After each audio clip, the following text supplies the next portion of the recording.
Yo, what is up, everybody? It is your favorite Fat Boy Rary coming at you with another Fat Boy Takes. I hope all you guys are doing well this lovely evening.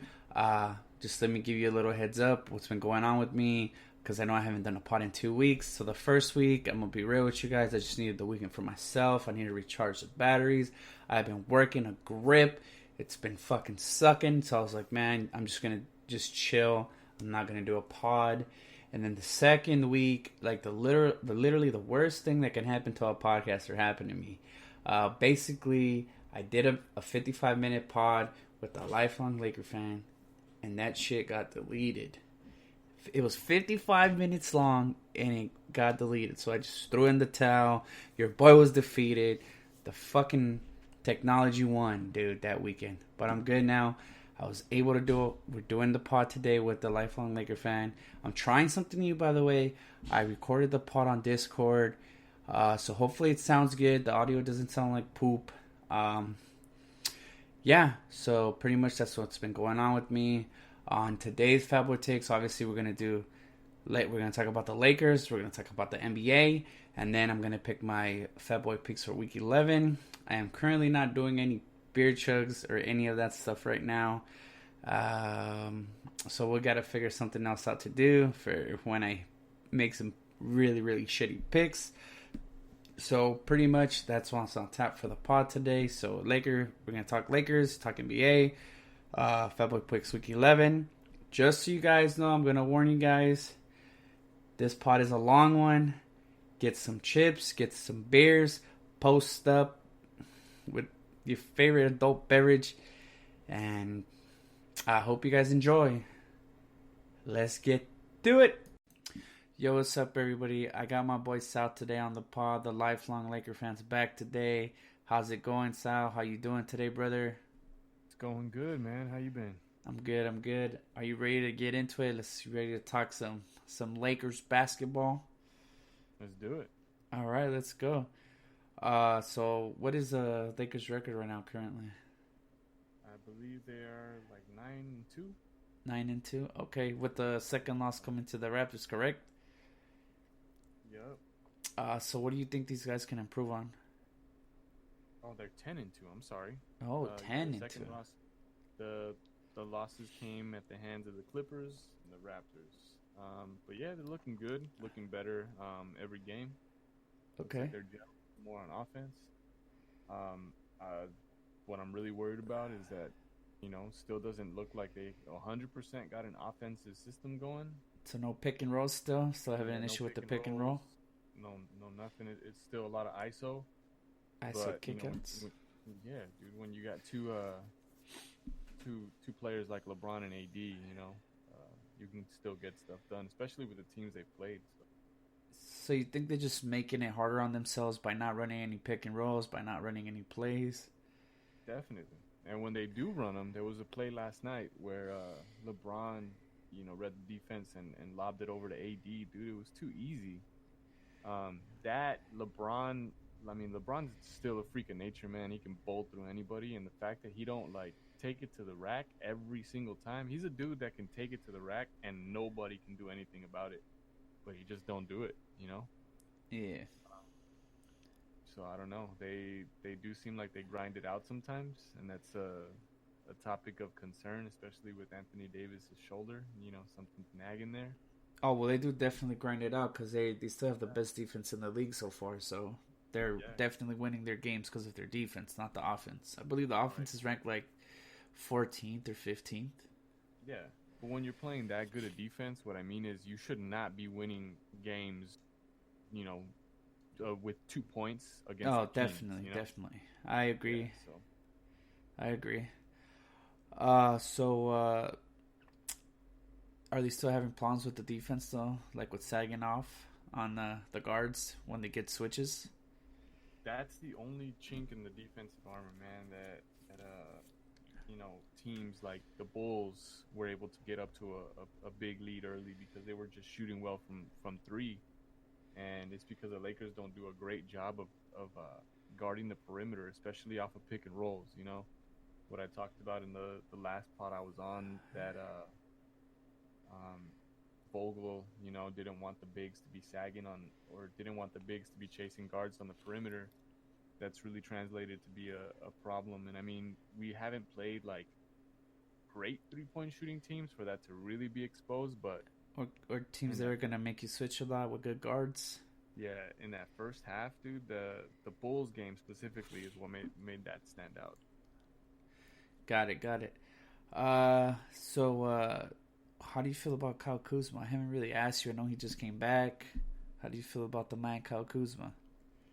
Kuzma still looks like he's knocking a bit of rust off, man. He doesn't look like he's all there yet, but he has shown flashes, that he can be that scorer off the bench when the Lakers need some firepower.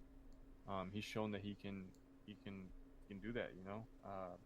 There's a couple of games that stick out to me when that has happened. One was against the Bulls again. He's the one of the guys that really led that charge in the fourth quarter to come back to bring him back in it. Yeah. Fourth or the third, I can't remember, but definitely played his butt off and was scoring points. Against the Suns, he hit 2 big dagger threes in crunch time to put him away. And then this last game, coming off the bench, he scored like 13 points in 12 minutes. So he's definitely still my pick for the X factor for the Lakers. However, I think he still is a bit immature in his game. There's a lot of things that he doesn't do well, and that is mainly like shot selection. He'll take some contested shots, or he'll take shots early on in the shot clock when he's not even that open. He definitely makes like young guy mistakes, and that's something he's gonna have to grow quickly, because he's not playing with young guys. He's playing with veterans that have championship aspirations. So that's not something that's gonna be sustainable. Definitely, and they're expecting a lot from him. So that's very rough too. How do you think his defense is looking? Because I know he's always struggled on defense. Man, that game against Toronto with Siakam, and Siakam's a hell of a player, but man, he exposed him. He did whatever he wanted, and I think that has a lot to do with the fact that Kuz is not. He should not be out there guarding power forwards, man. He should be out there playing the 3 spot, dude. Playing the 3 and guarding the guards. Yeah, exactly. Guarding the guards, guarding guys that are smaller than him. He's not a great defender by any means, but he's a competent defender when he's defending guys that are smaller than him. He's able to use his length. He's able to use, his size against smaller dudes, and that works well for him. But playing against power forwards, guys like Siakam, guys that can play, he gets exposed, man, and it's a problem. Hey, but I'm just gonna be honest with you right now. Siakam is just out of control right now. Nobody can stopping that guy right now. He's literally doing whatever he wants. Definitely, no, definitely. He's a monster in freaking nature, and it's so crazy because he's awkward the way he does things. You know what I mean? He's not It's not super smooth, but hey, it gets the job done. It's effective, definitely. So how do you feel about AD's defense? I haven't really asked you about that. Well, I still think AD is coming for that defensive player of the year, and so far, he's the block leader. He's proven me right. He's locked in. He looks like he's doing what he needs to do to win us games. He won the game last night. He had the game-saving block, and yeah, he's looking really good. Yeah, I agree. I think it's good that they're finally resting him though, so he can his shoulder can recover a bit. I know he's over here messed up shoulder and all. How do you feel about him and LeBron playing all these heavy minutes? I definitely think that these guys need a rest, man. They need some time to recuperate, especially LeBron. LeBron has been on a tear through his washed king little whatever he's going on about. You gotta relax with that. I feel like it's just him. He gotta stop buying into all that bullshit. That's just how I feel, because he definitely knows he's not washed. He just need to stop being like Kevin Durant. He just need to stay off Twitter. Yeah, I think so. Yeah, no, he's pushing himself to the point where he's been in the league 17 years already. He's done so much, had little rest over the years, Agreed. and you never know when Father Time will come knocking at your door. And So he's got to and we wait. already know Father Time is undefeated. Yeah. He played 39 minutes last night just to beat the Kings by 2. That However, he didn't look exhausted. He didn't look tired. He looked like a monster, man. He came up and elevated over that one dude. I don't even know his name. Center. He had a poster dunk. Oh man, Which the is guy crazy. didn't even jump, bro. Get He the didn't hell even out of jump, here. yeah, but still, like where LeBron took off from, head at the rim, like, dude, 17 years in the league, playing as much as LeBron is playing, Hey, but has played, and still be a freak of nature like that, like, yeah, come but on. you gotta understand though. LeBron looked very gassed that Clippers game though. When Kawhi was making him work for everything. That's the game he looked gassing. So did That's just AD. that's just a product of playing against Kawhi, man. That's how Kawhi has played against LeBron every part of his career. It's like that playoff series where, Yes, or and that's not what that I'm playoff series. saying. That's what he needs. That's why he needs to rest though, because that's coming. Same with AD. AD needs to recover that elbow, that shoulder. I think they need to start resting soon. I just feel like they're trying to like blow everybody out of the water right now, but nobody's losing. And not even that. They're not even blowing people out of the water. The games that they've won, they've kind of grinded out. And yeah, they're wins. They're in the win column. They get all these highlight plays and they're locked in on defense. However, I think they're just grinding way too much on offense, man, and that's a problem. Oh, defense, brother. The defense is getting the dubs. Exactly. Um, yo, before we forget, are you gonna shout your boy Dwight Howard out? Of course, man. It's the energy guy. He's had his redemption season, dude. For those of you that watch Game of Thrones, he's the Theon Greyjoy of the Lakers this season. He's come back, he's played hard, and he's gotten back into the good graces of all the Laker fans, dude. The Laker fans are pretty happy with him. I remember all the Laker fans hated him. They were shit talking him. Even though the Lakers over here, please stay D12 signs all over LA. Oh my god, dude. And then didn't fans raise money to do Stay Swag? Oh man, whatever, bro. We're not talking about the Laker fan base and them doing clown shit. Let's just get back on the topic. Let's skip over that whole thing. Yeah, it's kind of embarrassing. But yeah, how Lakers Twitter is going wild right now. No, the Lakers Twitter is definitely going wild. They're acting like that they've never been here before. Hey, but I gotta give it to them though. The team was bad for years, and now they're finally good.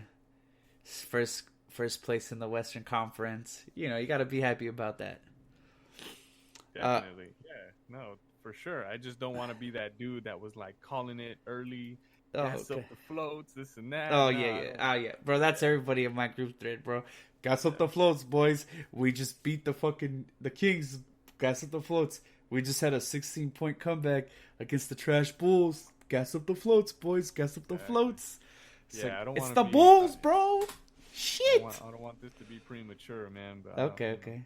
Oh, also, I was going to ask, how do you feel about KCP? I know every single Laker fan is literally pissed off at the man. Dude, that dude, just like all the memes, I think the memes hit it right on the head, bro. This guy's stealing the Lakers' money, man. They need to call LAPD, need to get somebody out here and put this man in jail, bro, because he's been dismal, bro. A couple nights ago, he airballed a layup. Last night or the night before, he got a layup stuck on the rim. Like, dude, come on. How are you that bad? How are you a professional NBA player and you're that bad? I just don't know. Hey, how much did you guys pay him? Something like $15 million a year. Oh my goodness! You know that Lou Williams doesn't even make anything close to that amount of money, and Lou Williams is a walking bucket. Lou Williams just got a freaking contract re-extension, or not, or like they restructured his contract or something like that to get paid more money, I think. Oh well, I'd pay that man. He deserves it. Six man. He's probably gonna get Sixth Man of the Year again. Yeah. Yep. So pretty much, let's get back on topic. So you don't like that AD and LeBron are playing big minutes. How do you feel about load management? Since they need to do it, I know Kawhi's doing it. How do you feel about it? What's your take on load management? load management, the way I look at it, man, is these guys are professionals. They get paid millions and millions of dollars to play a game, and they get paid all that money to play 82 games, and then not to mention the playoffs that come thereafter. So I'm of the mind, if you are healthy, you are blow, you go out there, um, no injury, no nothing, you should be out there playing, man. I think it's a disservice to the fans.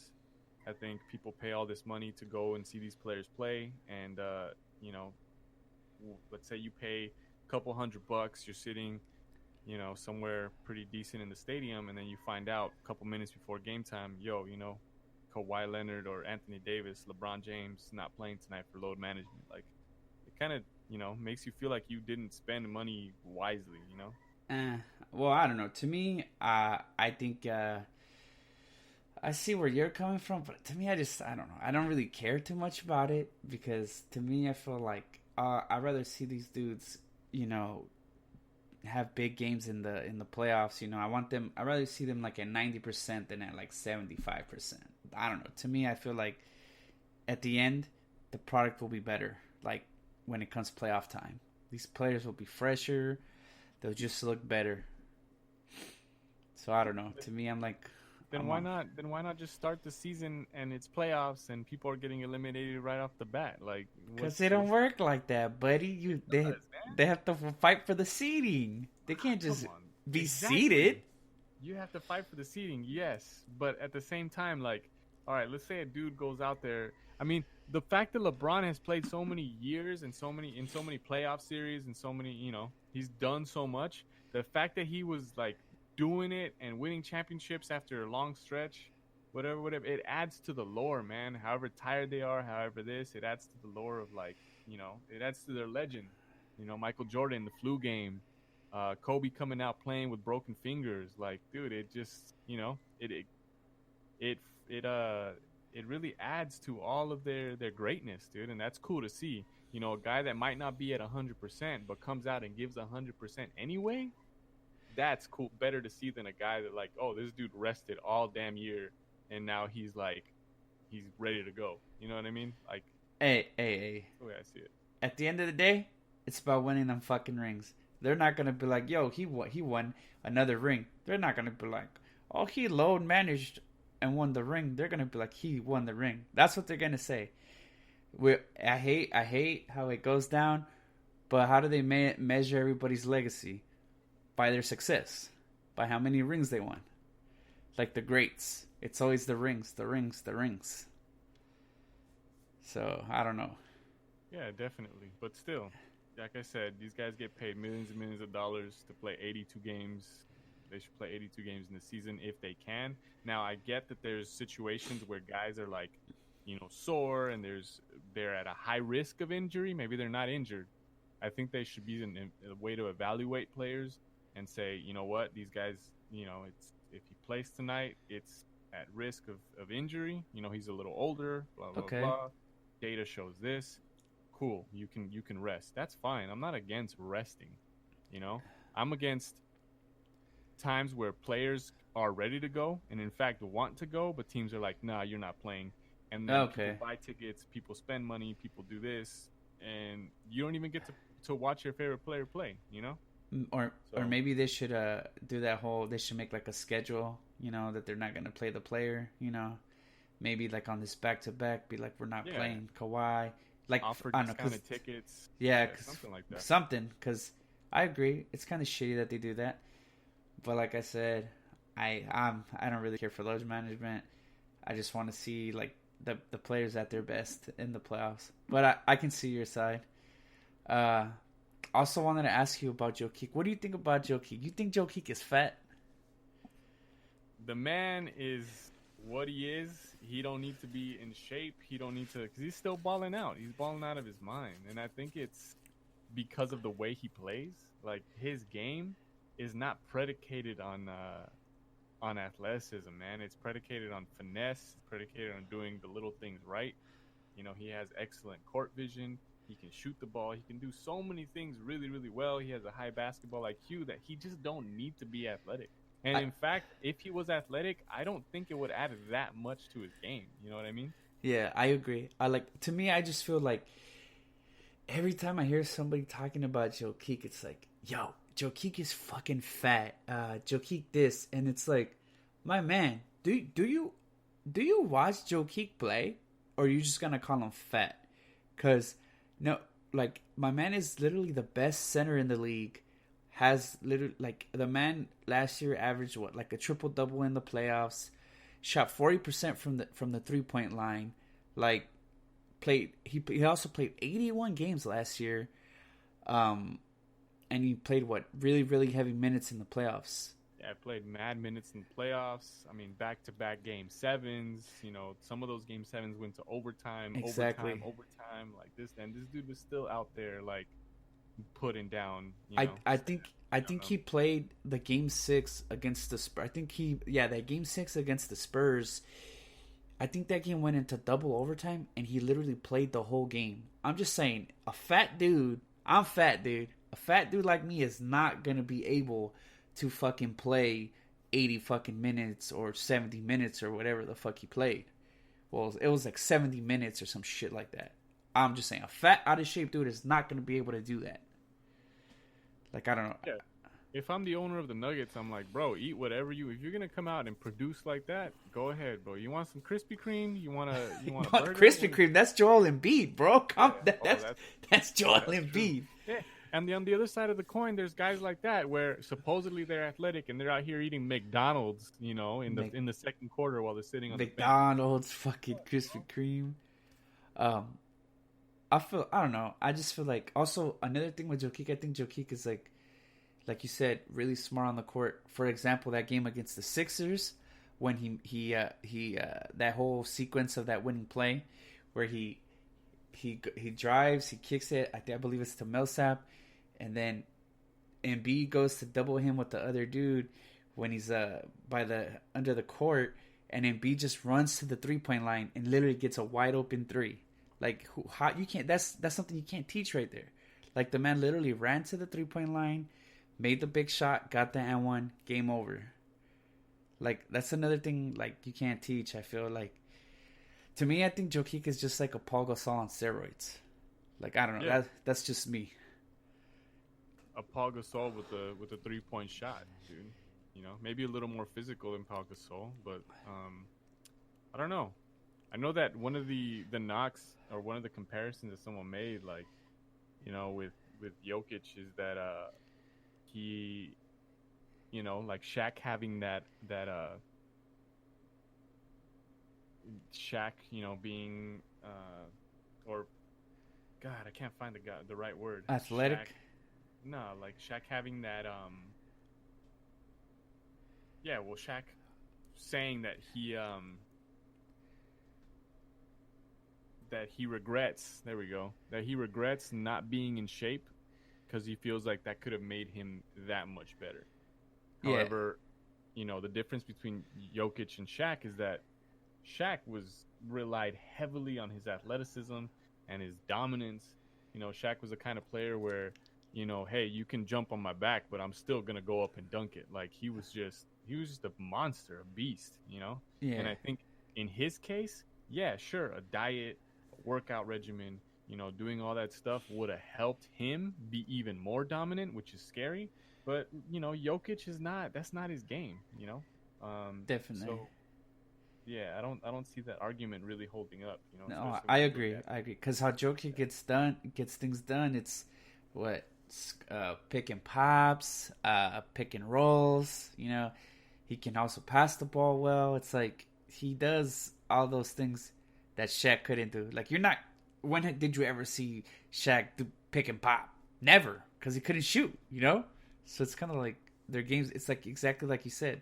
I mean, Shaq couldn't hit a freaking free throw, much less fucking, you know, pull up. Exactly. That's like it's like what you said. Their games are just completely different, and Jokic is doing what works for him, and it's obviously working because his team is second seed in the West right now. So whatever he's doing, it's working.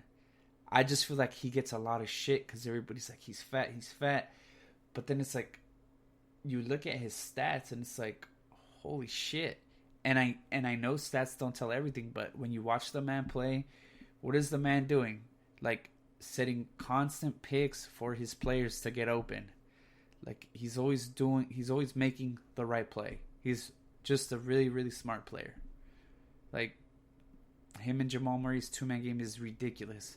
And that's because he's so good at setting screens, and then it's like he can shoot the mid-range and the three. So what the hell are you going to do about that? You can't do nothing about that. It's like... No, not at all. What are you going to do?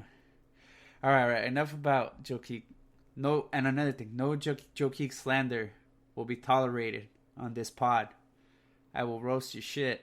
I am a big jokic dude. Yeah. Especially when you're out here comparing Jokic making the most of his talent to Dellavedova making the most of his talent. I'm looking at someone in particular. I'm gonna throw some shade, but that guy's a clown, bro. Yeah, come on, Jokic got drafted 44th, bro, and is the best center in the league.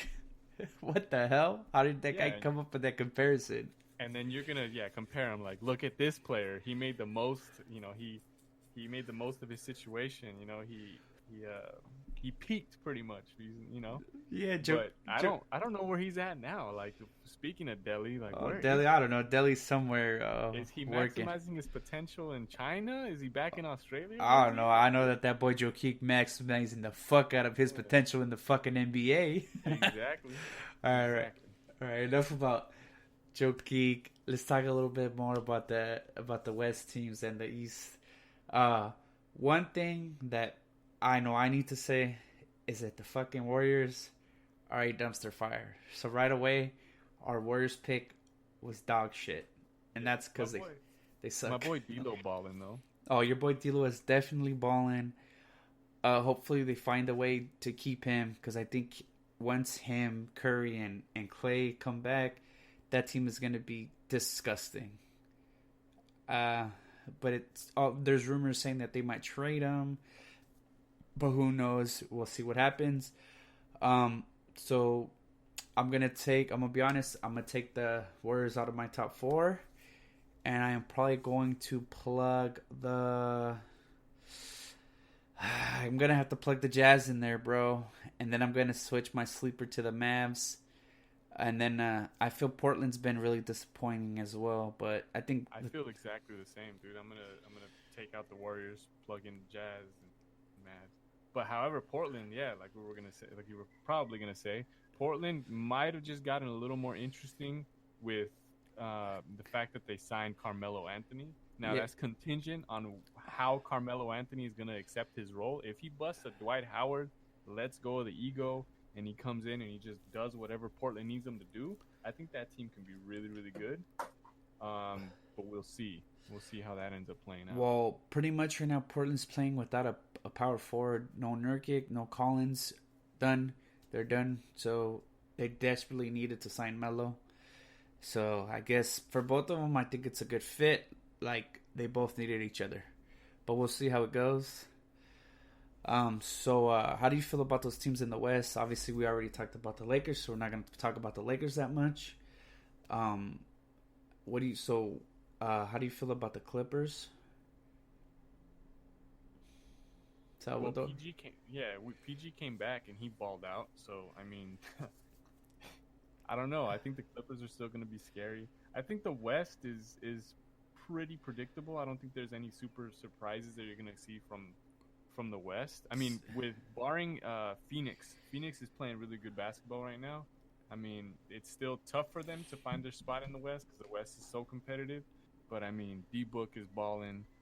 Once they get Ayton back from that suspension, he's gonna do some damage. But other than that, I would say that the West. Aaron Baines is doing mad damage for the Suns, by the way. He is, yeah, definitely. So big ups to the Suns. You know, they look like they have a chance to make the playoffs this year. I'm gonna be honest, your boy Devin Booker been absolutely going off. I know you're a big Devin Booker guy. Yeah, man, I love the way that guy plays. So yeah, they're definitely look good. So the Clippers, you think I feel the Clippers are gonna be fine. To me, I feel it's gonna be Clippers, Lakers. Hopefully Western Conference Finals, either that or the Nuggets. It's going to be one of those three. I feel it's going to be one of those three. How do you feel, brother? I agree. I think the Nuggets, the Clippers, and the Lakers are definitely front runners in the West. The Jazz got interesting, getting their shooter back. That dude, he hit a couple nights ago. He hit a game winner, against Philadelphia, was it?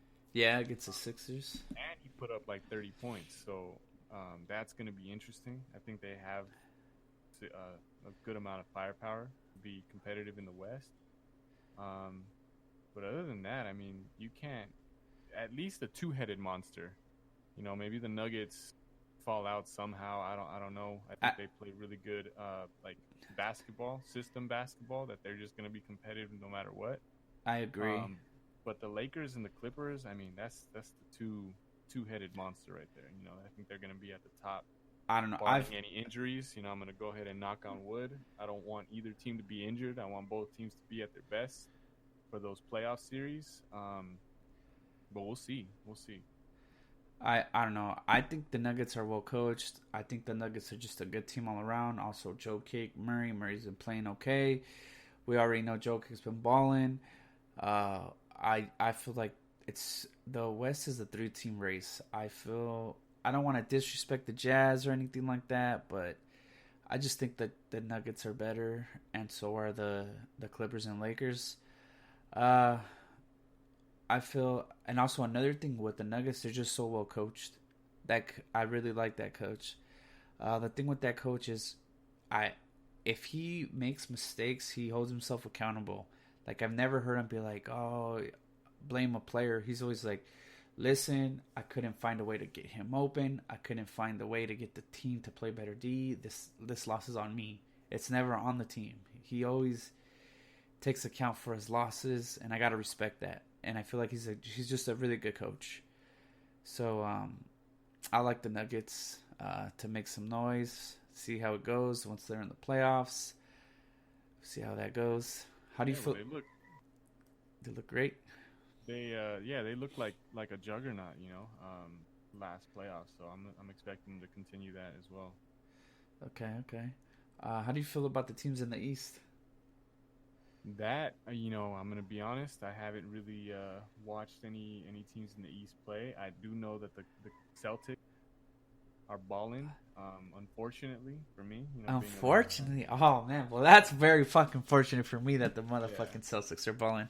Something that's unfortunate for you is that Gordon Hayward injury. Oh, that's definitely unfortunate. But the boys are lining it up still. Before Gordon Hayward got injured, they had 3 players averaging 20 points, including Gordon Hayward, and they had Jalen was averaging 18.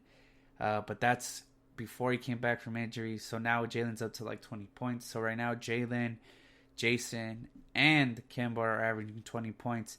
That team is just looking super solid. They're literally just pick and rolling every damn team to death. The defense is great. I think their defense fell this week because that game against the Wizards. But before that, they had a top 4 defense. They have the best currently. They currently have the best offense in the league. It's rated number 1 right now, but that can always change. That shit changes like week to week. So the Celtics are just getting it done everywhere. The defense is good. The offense is good. The team's looking pretty scary. The only concern with that team, I feel, is the size. Everybody keeps picking the Sixers to come out the West, and I don't know. I find it really weird that people keep picking the Sixers to come out. I mean, the East. Sorry, I just find it really weird that people keep picking the Sixers to come out the East when they literally cannot spread the floor. This is a shooters league, and they have no shooters. And obviously, they just started taking L's.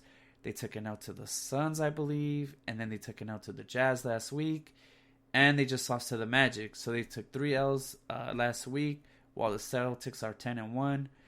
A big knock on the Celtics is that their schedule is soft, but then when you're like, we just beat the Raptors, the Bucks, the Mavs, it's like the Celtics are rolling right now. They're 10-1, literally doing everything they got to do. I feel like the Sixers are good, but I think the Sixers have no depth, and the problem with them is that they cannot space the floor. And obviously the Bucks are doing their thing. The Bucks are, I believe, have lost 3 times as well. 1 time to the Celtics, 1 time to Miami, and The Bucks have that problem too of spacing the floor. So they lost Brogdon. Brogdon was one of their main shooters. So I agree. That was a big loss to me. That's something that a lot of Bucks fans are upset about. They don't like how the media keeps portraying that they're losing because they don't have Brogdon. And it's like, but they are losing because they don't have Brogdon. Everybody just thinks that Brogdon was a shooter. Brogdon was just not only a shooter. Brogdon was literally their second best defender after the Greek Freak. not only that, he was a great freaking decision maker, man. Yeah, that's another thing. He's a good ball handler and decision maker. That's the thing that they are missing. And also, how do you replace a guy that shot 50% from the field, 90% from the free throw line, and 40% from three? It's like, that's really, really hard to replace. And I think they should have paid Brogdon and let Lopez walk. But that's on them. We're going to see how it turns out for them. Obviously, they still got the MVP. He's also number one right now. He's leading the league. Everybody has him as MVP right now. He's in the race for MVP. He's still in first place, I think, followed by LeBron. So we'll see. To me, I feel like the Bucks either they're gonna have to find a way to keep getting those dubs because it's gonna get harder. Because it's like you said, they're having a little bit of trouble spacing the floor. They do have shooters, but if the shooters are not hitting shots, I don't know. And then another thing, I've been noticing that Giannis has been fouling out more ever since that they started calling the push offs with the off arm. He has been getting called way more for fouls. I know he's already fouled out like 3 games this year, so I know that new rule change is affecting him. He's gonna have to adjust his game pretty soon. He can't just be playing all that bully ball like he's used to. Yeah, I agree. I completely agree with you. Like I said, I really haven't watched too many games in the East, but you're the guru in this when it comes to that. So yeah, I feel like it's like I said, it's like you said too when you said the West is pretty. It's like it's pretty much set already. It's the East is set too. Pretty much, I feel it's either gonna. Well, also, I'm not gonna leave out the Raptors. I cannot disrespect the Raptors. The Raptors are in there. Like the East, literally is C's, Raps, Bucks, Sixers. That's it. After that, every team is a dumpster fire. No disrespect to those fan bases. Every team. Hold on. You're not giving credit where credit is due with the Knicks. They just beat Porzingis in his game back. We'll talk about the Knicks a little bit later, man. We don't give a fuck about the Knicks right now. They're a fucking dumpster fire. They got like 3 wins. We'll get back to the fucking Knicks. They were celebrating that like they won a championship. Oh, they did. We'll bring that up in a bit. Let's finish our segment right here. So basically, I cannot disrespect the Raptors. The Raptors are playing great basketball. Pascal Siakam is literally playing out of his fucking mind. The kid has already dropped like 30 points like 4 times. He had a 44-point game. Siakam has proven to everybody he's the man. He's the new sheriff in town for the Raptors. Also, Laurie was playing well before he went down with that injury. So we cannot count. And then Van Vliet has stepped the fuck up. That's something else that I gotta admit. And then I know OG was playing well too. So the Raps look like they're still a top team in the East. So good job to the Raps. Everybody literally was saying that the Raps are not going to do anything without Kawhi. They'll be happy to be an 8 seed. Man, I'm glad that the Raps are proving all the haters wrong. So big ups to the Raps. Hopefully they keep getting some dubs because I would love to see them duke it out with any of those other teams in the playoffs. What were you saying about the Knicks? Since we're done talking about those good teams in the East. What were you saying about the Knicks? Their fan base was celebrating that Porzingis win. When Marcus Morris hit that that 3-pointer to win the game. Man, they were loving it, bro. It sounded like a Game 7 in Madison Square Garden. It sounded like a Game 7 in fucking May, dude. I mean, in fucking June, dude. But I don't know. I just feel to me that the Knicks are a dumpster fire. I think it's pretty shitty that they're gonna fire Fritzdale. I think it's time for you Knicks fans to wake the fuck up. Like, I know there's a couple of you yelling out at the games, sell the team, Dolan. Stop doing that shit. For one, he's a fucking dick. He's gonna kick you out the fucking game, and you're gonna get banned from MSG. So what you should fucking do is stay the fuck home and not watch and not give that man money, because he's literally throwing your fucking money away. When was the last time that guy has built you a team that has done anything in the playoffs? I can't fucking remember. Like, what, you got to the second round? The fuck is that gonna get you? Absolutely nothing. I don't know. I feel like the Knicks fans need to wake up. They need to stop being delusional. I hate to call them delusional, but they're a little delusional. They just keep supporting the team. It's the most lucrative team in sports. How is it that your team is so fucking dog shit? I don't know, man. Yeah, I agree with you. And it, like I said, it all starts with culture. You know, I think the Knicks are in the spot the Clippers were in a few years back when they were still owned by Donald Sterling. Okay. You know, they couldn't get out of the second round. They couldn't do anything. They were a joke. And that's where the Knicks are. I mean, sorry to say, Knicks fans, but the Knicks are a joke right now. And I'm pretty sure somewhere deep down, you guys all will agree. But it starts with management. You know, it starts once the Clippers made that change, when they got a new owner, they got a new culture.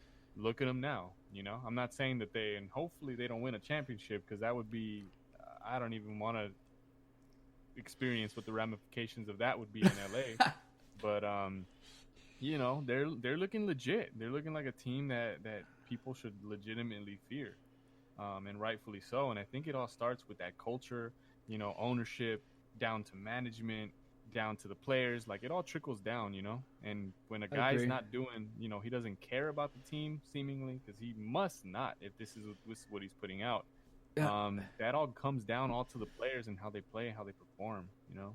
Well, I don't know. He's supposedly, you know, trying to get the Knicks to win a championship, but I feel like he's full of shit, because he already kind of dropped the ball with the whole KD, not offering KD a max contract. How the man really said, I don't think KD's worth a max contract. Like, how is KD not worth the max contract? And therefore, by you doing that, you didn't even have a chance to get Kyrie. Just doesn't make any sense. Yeah, I think if his goal is to win the Knicks a championship, if that's what he wants to do, he should move them into the G League or something, because the stuff he's doing to put them in position now is just not working, man. I think maybe he needs to consider another league if he wants to chip. No, and it's true, because he's also giving out very, very bad contracts. That Amari Stoudemire contract was fucking terrible. That contract literally crippled the Knicks for years, and then he paid Carmelo Anthony and didn't put nobody around him. This guy had Raymond Felton running around with fucking... Like, come on, dude. Like, he put no good pieces around him because he didn't have money, because he paid Amari Stoudemire. Like, I don't know. It's just, I don't know. To me, I just feel it's a franchise that the owner needs to fucking step down or hire a fucking competent fucking player, a GM, to run that team. I know he's trying to get the fucking GM from the Raps, but... Dude, why would that guy go anywhere? To me, I feel like he's good where he's at. Yeah, I saw a clip, dude, of Ujiri. He was like berating the Knicks. He's like, first of all, I hate the Knicks. Like, he would not go to the Knicks, bro. He would not. Okay. But yeah, dude, the Knicks are a dumpster fire. Time to protest the Knicks. Don't go to any games. Don't go to any of that. Have Stephen A. be your spokesperson. You know.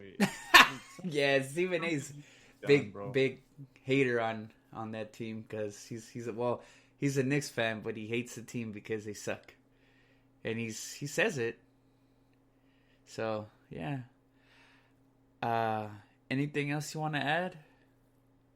That's all I got from watching the games and stuff like that. I think we've had a pretty good analysis of the NBA. Yes, sir. I would just want to thank you for being on the pod. Hopefully you enjoyed yourself. Always. I would plug you, but you have nothing to plug. You don't really. You're not really big on Twitter. Your IG. So basically, I just want to say thank you, and hopefully we can do this again soon. Definitely. Um, it was nice having you. Anything else you want to say to the listeners before you head out? Yeah, man. Laker Twitter, stay crazy. All right, brother. Take care. Catch you All right, man. later. So hopefully you guys enjoy the basketball talk. Now I'm gonna do Fat Boy picks. NFL Week 11. Here we go. Let me bust out with my handy dandy phone so I can look at the games. Cause your boy was slacking today after doing that long ass pod with a lifelong Laker fan. So let's go. Here we go. The Steelers Browns. I was gonna pick the Steelers, so I'm already 0-1. I'm already shitting the bed. So for the Cowboys Lions, I'm gonna go with the Cowboys. I have a feeling the Cowboys are just gonna try to pound the ball. Mari Cooper's probably gonna have a hard time this week. He has a good corner covering him. But I expect the Cowboys to win. They need to put the ball in Zeke's hands and let him do his thing.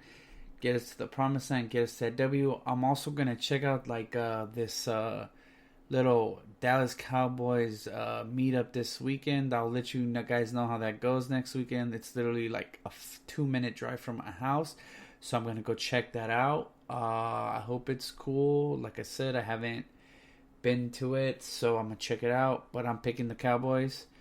Jaguars Colts. I'm gonna go with the Colts to get Brissett back. I know the Jags get back Nick Foles, but we don't know what Nick Foles is gonna look like. Nick Foles hasn't played in weeks. So I'm going to go with the Colts. And I know also the Jags struggle stopping the run. So I'm going to go with the Colts. Bills Dolphins is a no-brainer. I'm going to go with the Bills. Hopefully the Bills don't keep this game close like last time. I know last time the Bills, they won. But literally it could have went either way. If Fitzpatrick doesn't throw that pick in the end zone, the Bills could have lost that game. So who knows? But I'm going to go with the Bills. I think the Bills will play much better this game. They'll be more better prepared. And hopefully they will fucking run the ball. These dudes literally do not like running the ball. They need to start running the ball way, way more. So we'll see. Hopefully they establish the run early so then they can open the playbook for Josh Allen. But we'll see how it goes. Broncos Vikings. I'm going to go with the Vikings. Obviously the Vikings are literally putting the ball in Dalvin Cook's hands, letting them take them to the promised land. So I'm gonna go with the Vikings. And then Saints Buccaneers. I know the Saints took it out to the Falcons last week, but it's gonna be one of those redemption games. I'm gonna pick the Saints. Also, if you have Michael Thomas, you better play Michael Thomas. This is the Bucs defense is literally the worst defense against receivers for fantasy. So I'm telling you, Michael Thomas is going to have a huge day tomorrow because the Bucs also are good at stopping the run, but their corners are shit. So if you have Michael Thomas, Drew Brees, they're definitely must plays tomorrow. I will be really, really, really surprised if Drew Brees and Michael Thomas do not have a big game. Like I said, that's the worst defense for corners. So hopefully, you Drew Brees owners, he just came back. Hopefully he has a big day for you guys. I know some of you guys been waiting for that boy to come back. Jets, Redskins. This game's a hard one because both of those teams are not that good. But I think the Jets have the more talent right now. They got the better running back. I don't know. I just think they're better. They got the better running back. The better quarterback, obviously, even though Sam Darnold has not been playing well, they still got the better quarterback. So I'm gonna go with the Jets. The Falcons, Panthers. I'm gonna go with the Panthers. I'm pretty sure the Panthers are just gonna put the ball in Christian McCaffrey's hands, and they're just gonna be like, "Yo, my man, get us his dub." That's what's probably gonna happen. Also, Cam Newton's looking like he's not coming back for the rest of the year. Sucks for you Cam Newton fans. But yeah, I'm gonna pick the Panthers to win that game. Texans Ravens. This game's another hard ass game to predict, but I am going to go with the Texans. I think the Texans will get the dub. It's gonna be a really good game though. This will probably be the best game of the week. I'll be surprised if any of these other games are better than this game. It's just so much talent on that field. You got Deshaun Watson on one side, and then you got Lamar Jackson on the other side. You got DeAndre, Kenny Steals, also Noah Wolf Fuller. He already got rolled out, so that kind of sucks. Also, Fells has been playing good for the Texans, and then the Ravens. Ingram's been playing well. The defense has been playing well. Lamar Jackson's been playing out of his mind. But I'm gonna go with the Texans. Cardinals 49ers. I think the 49ers are gonna come out pissed because they lost that game to the Seahawks. So I'm gonna pick the 49ers. Also, the Niners defense is the real fucking deal. That run game's the real fucking deal. This team is looking hella nice. Hopefully they can keep it up. Because I have a buddy named Greg that loves them. So hopefully they do good for my boy. And then Bengals Raiders. I'm going to go with the Raiders. The Bengals are 0-9. The Bengals are a dumpster fire. I don't give a shit if the Bengals lose. I just hope the Bengals fucking feed Joe Mixon. Because I need a big game out of Joe Mixon. He's been playing better. So Joe Mixon, I need that, brother. Patriots Eagles. I'm going to go with the Pats. I think the Eagles are just too banged up. And then obviously the Pats have the number one defense in the league. I think Tom Brady helps them get the dub as well. I think the Pats find a way to win the game. Bears Rams. I'm gonna go with the Rams, even though the Rams are struggling right now. I'm still gonna go with the Rams. I think they're gonna pull it out. And for the Chiefs Chargers on Monday Night Football, this game is kind of hard to pick because the Chiefs suck ass at stopping the run. So, and I know Melvin Gordon's been looking better, and this is kind of like a must-win for the Chargers. The Chargers can't really afford to take no more L's, or else they're literally not going to make the playoffs. The Chargers, this is like a must-win for the Chargers. But I'm going to go with the Chiefs. I think the Chiefs pull it out. I don't know if Phillip Rivers is going to have another shit game. I have a feeling he is. So I'm going to go with the Chiefs. That's pretty much it. That's the Fat Boy picks for week 11. I just want to say I hope you guys enjoy this pod. It was fun making it. Next week I'll probably do same thing. I'll pick week 12. I'll talk more NBA. I hope you guys are enjoying the content I'm putting out. Don't forget to follow me on Apple Music. Well, not on Apple Music, on Apple Pod, on Spotify, on iHeartMusic. I'm on all those platforms. If you guys ever want to talk to me or anything, I always make sure to comment back if you guys have any questions. Also, before I forget, I did some research. I know I need to buy a new mic. But I'm not going to get it right away. I'm going to wait a little bit.